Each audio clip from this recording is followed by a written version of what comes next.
प्रिय दर्शकों, सादर अभिनंदन वंदन। मैं पंडित विनोद भारद्वाज आप सबका अपने चैनल चंद्र फैक्टर पर स्वागत अभिनंदन करता हूं। आज हम विषय पर आए हैं। हमारा विषय है कि मई और जून धनु राशि वालों के लिए उड़ान से पहले तैयारियों का महीना है, क्योंकि इस महीने में दो ग्रह परिवर्तन कर रहे हैं। एक ग्रहों के सेनापति मंगल, जिनका परिवर्तन हो चुका है, और दूसरे ग्रहों के राजा सूर्य, जिनका परिवर्तन 15 तारीख को होने वाला है। तो इस परिवर्तन से धनु राशि पर क्या प्रभाव पड़ेगा और कैसी तैयारियां करनी होंगी, इसी विषय पर हम चर्चा करेंगे। तो निवेदन है कि चैनल पर नए हैं तो सब्सक्राइब कर दे, वीडियो को लाइक और शेयर कर दे। आइए हम शुरू करते हैं।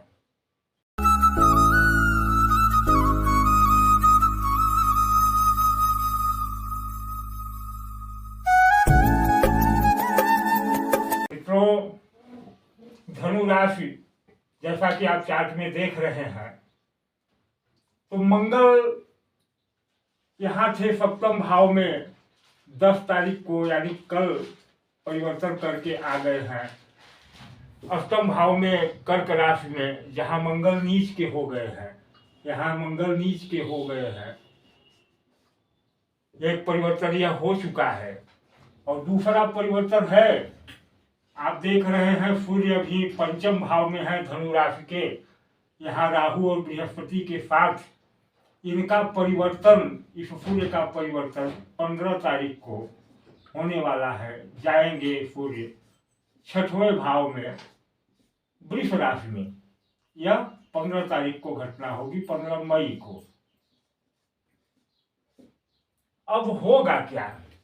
तो सूर्य है मित्रों ग्रहों के राजा, तो सूर्य है आत्मा, और इस धनु राशि में भाग्य भाव के स्वामी है सूर्य। मंगल मैं पहले कल के वीडियो में बता चुका हूं कि मंगल है पंचमेश और मंगल है व्ययेश। वो आ गए अष्टम भाव में कर्क राशि में। मंगल रक्त है, मंगल ऊर्जा है। अब यह धनु राशि पिछले 7 सालों से 7.5 में थी। मंगल है पराक्रम और सूर्य है आत्मा। तो आत्मा सूर्य मंगल के पराक्रम के साथ, यानी राजा सेनापति के साथ पराक्रम करता रहा, दौड़ भाग करता रहा, लेकिन 7.5 के प्रभाव के कारण कहीं सफलता नहीं मिली और यह धनु राशि अत्यंत पीड़ित होती गई। लेकिन अब जब शनि राशि परिवर्तन करके, यहाँ थे तो 7.5 थी, अब राशि परिवर्तन करके 17 जनवरी को जब आ गए हैं अपनी ही राशि में तीसरे भाव में, यानी पराक्रम के भाव में, तो 7.5 तो खत्म है। लेकिन अभी तक 17 जनवरी से आज तक धनु राशि वालों को कुछ लाभ नहीं हुआ। लोगों ने तो राजयोग बना दिया था बहुत पहले ही, 17 जनवरी के बाद ही, लेकिन मैंने कहा था कि नहीं, अभी समय लगेगा। इसके पहले मेरा वीडियो था कि अभी 60 दिन का संघर्ष बाकी है। अब वह संघर्ष तो कम हो गया है, अब मुश्किल से 45 दिनों का संघर्ष है। लेकिन कैसे? तो समझिए यह कि सूर्य राजा, मंगल सेनापति पराक्रम करते रहे लेकिन सफलता नहीं मिली। तो पराक्रम करें और सफलता न मिले तो आप थक जाते हैं। इस राशि परिवर्तन को मेरे लॉजिक से देखिए, दूसरा भाव आएगा। तो सूर्य भी थक गए, मंगल सेनापति भी थक गए। अब समय बदलने का तो आ गया है, तो अब इनको फिर पराक्रम करना है। अब जब फिर पराक्रम करना है तो एक नई ऊर्जा चाहिए। आत्मा 12 घरों में 1 साल घूमी, कुछ नहीं मिला, संघर्ष बढ़ता गया। सेनापति भी घूमे, कुछ नहीं मिला, संघर्ष बढ़ता गया, तो थक गए। अब आगे मिलने का समय आया है, क्योंकि शनि परिवर्तन कर चुके हैं। तो परिवर्तन के बाद मिलेगा कैसे? जब फिर पराक्रम होगा, फिर संघर्ष होगा। संघर्ष कौन करेगा? तो यह आत्मा करेगी, यानी सूर्य करेगा। किसके साथ करेगा, किसके बल से? तो सेनापति मंगल के बल से, और दोनों थके हुए हैं। तो काल चक्र ने इनको लाया है कहाँ? विश्राम करने के लिए। यह मत मानिए कि यह नीच हुए हैं मंगल, या यह सूर्य 6वें भाव में चले गए हैं। यह विश्राम गृह में गए हैं, जहाँ यह अपने को रिचार्ज करेंगे, अपने को फ्रेश करेंगे, और एक नई ऊर्जा लेकर के फिर जब राशि परिवर्तन करेंगे, सूर्य अगले 15 जून को आएंगे सप्तम भाव में, बुध की राशि में। तो यहाँ से इनका सफर शुरू होगा। यहाँ बैठ करके सूर्य काट देंगे, इस धनु राशि या धनु लग्न को अपना तेज देंगे, संपूर्ण बल देंगे। और मंगल क्या देंगे, यहाँ से 1.5 महीने बाद जब परिवर्तन करके नवम भाव में जाएंगे सूर्य की राशि में, तो यह सेनापति हैं, तो एक नई ऊर्जा से, जब यहाँ 1.5 महीने बाद जाएंगे तो एक नई ऊर्जा से 1 2 3 4 चतुर्थ अष्टम 12वें भाव को देखेंगे अपनी ही राशि में, तो आपके अपव्ययों को रोक लगाएंगे। सप्तम दृष्टि से शनि को देखेंगे तृतीय राशि में, तृतीय भाव में, 11वीं राशि में, पराक्रम के भाव में, पराक्रम के कारक है मंगल, तो पराक्रम करवाएंगे। और फिर अष्टम दृष्टि से देखेंगे चतुर्थ भाव में, इस भूमि भवन और माता के भाव में, भूमि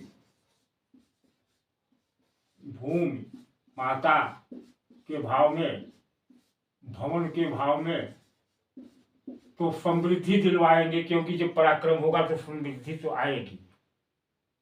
मंगल भूमि के कारक है, अगर भूमि के सौदे आपके बचे हैं, फंसे हैं, नहीं हुए, तो वह करवाएंगे यहाँ आकर के, लेकिन 1.5 महीने बाद। तो यही मैं कह रहा था कि यह 1.5 महीने, मतलब 1 महीने सूर्य का और 1.5 महीने मंगल का, कुल मिलाकर के आपको रिचार्ज होना है। सूर्य आत्मा के कारक हैं, भटकते हुए थक गए, तो जब हम थक जाते हैं तो हमारे अंदर एक नैराश्य भाव जागृत होता है कि अब कुछ नहीं होने वाला है। और जब हम इस भाव से ग्रसित हो जाए कि अब कुछ नहीं होने वाला है, पीड़ित हो जाए, मन उब जाए, तो 2 बातें होती हैं, या तो व्यक्ति संन्यास ले ले या घर में बैठ जाए। लेकिन जो कार्यकारी पुरुष हैं वह कहीं ऐसी जगहों पर घूमने चले जाते हैं जहाँ ऐश्वर्य होता है, जहाँ शांति होती है। तो सूर्य आ गए हैं, आएंगे 15 तारीख को इस वृष राशि में, जो शुक्र की राशि है, जो भोग की ऐश्वर्य की राशि है। यहाँ आकर के सूर्य एक नया अनुभव लेंगे। और छठे भाव में आकर के सूर्य अपनी सप्तम दृष्टि से मंगल की अष्टम राशि व्यय भाव में देखेंगे, तो यहाँ क्या करेंगे, थोड़ा सा आपके व्ययों पर कंट्रोल करेंगे, क्योंकि जहाँ देखते हैं वहाँ के प्रभाव को नष्ट करते हैं, विच्छेदकारी ग्रह सूर्य भी है। तो आपके व्यय को अपने लिए करवाएंगे। जो अभी आपका व्यय फालतू जा रहा था वह अपने साधनों पर, अपनी खुशी पर यह सूर्य व्यय कराएंगे, क्योंकि यह आत्मा है। और व्यय भाव में देखेंगे तो अपनी आत्म संतुष्टि के लिए आप थोड़ा सा व्यय करेंगे 1 महीने, 15 मई से 15 जून तक। और इधर मंगल क्या करेंगे, मंगल यहाँ से देखेंगे चौथा दृष्टि में 1 2 3 4 आय के भाव पर। तो चूंकि मंगल अपने को रिचार्ज कर रहे हैं, तो आय में थोड़ी सी रुकावटें तो जरूर आएंगी, लेकिन यह रुकावटें तैयारियां हैं आने वाली उड़ान के। जब मंगल 5वीं राशि और 9वें भाव में जाएंगे, तो तैयारियां क्या करनी है, आपको ऊर्जा लेना है। ऊर्जा कहाँ मिलती है, ऊर्जा मिलती है मेडिटेशन से, ऊर्जा मिलती है ध्यान से। तो ध्यान किसका किया जाता है, सूर्य का। सूर्य के सम्मुख होकर के आपको ध्यान करना है, तब तो आप एक नई ऊर्जा पाएंगे। यह समय ही ऊर्जा लेने का है, तो आप नई ऊर्जा लेने के लिए इस 1.5 माह में मेडिटेशन करें, ध्यान करें, कहीं घूमने चले जाएं, क्योंकि समय अब आपका परिवर्तनशील है, परिवर्तन होने वाला है। दूसरा क्या करें, आप तस्वीर में मेरी देख रहे हैं, यह है एक देवी जो हमारी सिद्ध देवी है, माँ बंसरा देवी। यह कुंवारी कन्या है, कुमारी देवी हैं। यह कुल देवियों की अधिष्ठात्री देवी हैं, जो हमारी आपकी कुल देवियां होती हैं उनकी अधिष्ठात्री देवी हैं। वीडियो में आप मंदिर भी देख सकते हैं।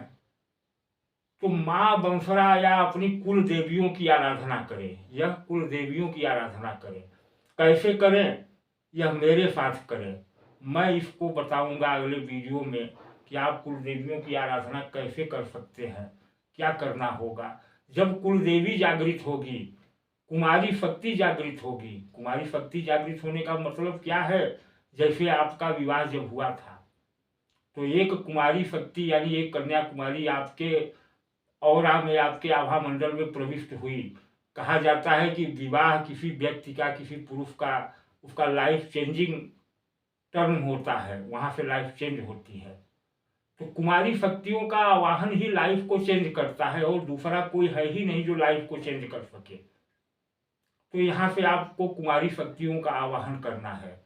कैसे करना है, इसके लिए मैं एक प्रोग्राम बनाया हूँ, जिसको अगले वीडियो में मैं शेयर करूँगा। मेरे साथ जुड़े। अगर आप धनु राशि के हैं और परिवर्तन चाहते हैं अपने जीवन में, तो मेरे साथ कुमारी शक्तियों के आवाहन में जुड़े, कुमारी शक्ति की आराधना में जुड़े। और यही शक्ति आपको यह समय जो दे रहा है 1.5 महीने का, मतलब मंगल का 1.5 महीने यहाँ रहना, सूर्य का 1 महीने रहना, यह समय ही साधना के लिए मिला है। जब आप यह साधना कर लेंगे तो आत्मा सूर्य को एक नई ऊर्जा मिलेगी, मंगल सेनापति को एक नई ऊर्जा मिलेगी, और फिर दोनों राशि परिवर्तन जब करेंगे 1.5 महीने बाद, तो एक नई ऊर्जा नए भाव से आपके जीवन को बदलने के लिए अपना सब कुछ लगा देंगे। क्या लगाएंगे? जितना इनके पास ऊर्जा होगी, जितना इनके पास ऊर्जा होगी, इनके पास ऊर्जा कितनी होगी जितनी आप साधना कर लेंगे। तो मित्रों, धनु राशि के अगर आप चेंज चाहते हैं तो चेंजिंग का समय तो आ गया है। मैंने पहले भी 22 जून का समय दिया था। 22 जून के बाद आपका चेंजिंग का समय है। 30 जून तक मंगल बदल जाएंगे, 15 जून तक सूर्य बदल जाएंगे। तो ये जो 1.5 महीने का समय है, यह साधना का समय है। आइए हमारे साथ मिलकर के हमारी साधना पद्धति से जुड़िए, जो कि मैंने बहुत परिश्रम से, शास्त्रों के अध्ययन से, इन मोटी किताबों के अध्ययन से खोजा है, और उसमें निष्कर्ष यह निकला कि कुमारी शक्तियों का आवाहन करिए। कुमारी शक्ति ही आपके जीवन को बदल सकती है, दूसरा और कोई नहीं, क्योंकि शक्ति माता है, और माता से पुत्र का दुख नहीं देखा जा सकता। माँ वंशरा माता है, इनसे आपका दुख नहीं देखा जा सकता। लेकिन जब आप इनके सम्मुख जाएंगे, अपने भावों को रखेंगे, तब और तब करे यह कि मेरे साथ जुड़ जाए कुमारी शक्तियों के आवाहन और आराधना के लिए। और निश्चित है कि 1.5 महीने बाद फिर आपके परिवर्तन शुरू हो जाएंगे। आपके कोई कार्य नहीं रुकेंगे, आपके हर कार्य सिद्ध होंगे, आपके हर स्वप्न पूरे होंगे, आपको ऐश्वर्य, आपको धन, आपको संपत्ति सब मिलेगी। तो निवेदन है कि तैयारियां करें धनु राशि के मित्रों। वीडियो कैसा लगा कमेंट में जरूर लिखें। धन्यवाद, नमस्कार।